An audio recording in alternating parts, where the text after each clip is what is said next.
Hi everyone, I'm working from the pantry and I have a hankering for coffee cake. So I am not going to be making the cleanest of ingredients. This is a 0 sugar yellow cake mix.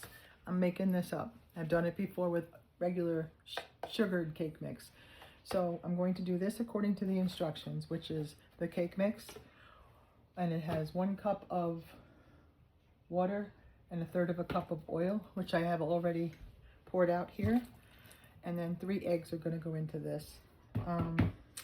Have you made 0 sugar cakes? You know, just because we are diabetic, which I'm not anymore, or post-bariatric, doesn't mean that every now and then you don't want a piece of cake. It's just something that you crave. So it's going to have 3 eggs. I'll pour them into the mixing bowl or the measuring cup, just for your purposes. I have nice farm fresh eggs. I want to make sure that there's no baby chickens in them. Sometimes if you get the farm fresh ones, that happens. So what I'm going to do is make the yellow cake mix, but I'm going to top it with nuts and cinnamon and coconut sugar. So the only sugar in it will be the coconut sugar.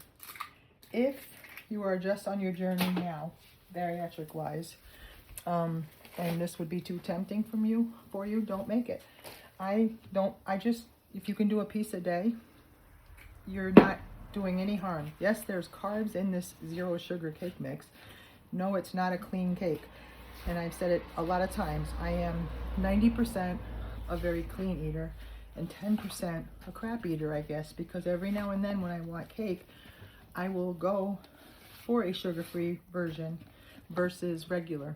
I know regular is probably better chemical-wise, and I don't do it often. Like this might be this July. This is probably the 1st or 2nd sugar-free cake I've made this year. So the thing about it is that everybody will eat it. Just because it's sugar-free doesn't mean anyone can tell. My husband eats it. Even the kids will eat this. They don't know it's any different, to be honest with you. It's just a little more expensive. Of course, they don't put sugar in it and they charge you more. And I'm going to put it in a regular 13x9 dish, which is heavy. And I'm going to make a topping. And we're going to see how it looks. We're going to go from there. So in this same bowl is going to be my topping, so I don't dirty everything. And I just made cornbread in this same bowl. I rinsed it out and went right back to town. So if you've been following me, you know I made a 5-ingredient chili and a jiffy cornbread. Very reminiscent of my 1980s wifeliness. I mean, cake mixes too. They used to be dirt cheap, not dirty. And this is going to spread and make a 13x9 with a nut topping. And I think it's going to be delicious. So I'm going to put that over here for now. I'm going to work on the topping. I have in the bottom of each of these pecans and walnuts. I want to chop them. So I'm going to get my knife out. And then I'm going to top it with nuts, cinnamon, and coconut sugar to give it that coffee cake vibe. And then I'm going to probably make some sort of sugar-free glaze. I invent things as I go, as you know. So now you see I have nuts down here. I'm going to get my big knife out. I'm sure I could get out a food processor and do it. My little grandson is sleeping. I'm trying to be quiet while doing a video. I've made the chili. I've made the cornbread. And now I'm going to make a coffee cake. And it's going to be all good and to be done when he wakes up. So he'll probably devour it. You should see what that boy ate today before he took a nap. We had our granddaughter spend the night last night. Literally met her mother in Aldi's parking lot to make the switch.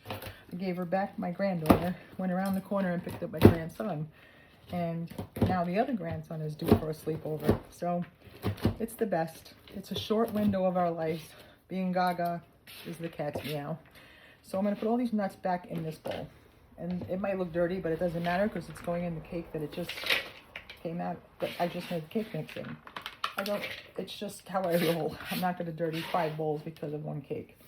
So the nuts are chopped. And I'm going to put in here is 1/3 of a cup of coconut sugar. Actually, it's a little more, so I don't think I need all that. I'm going to put roughly 1/4 cup of coconut sugar and some cinnamon. It's going to go on top of that.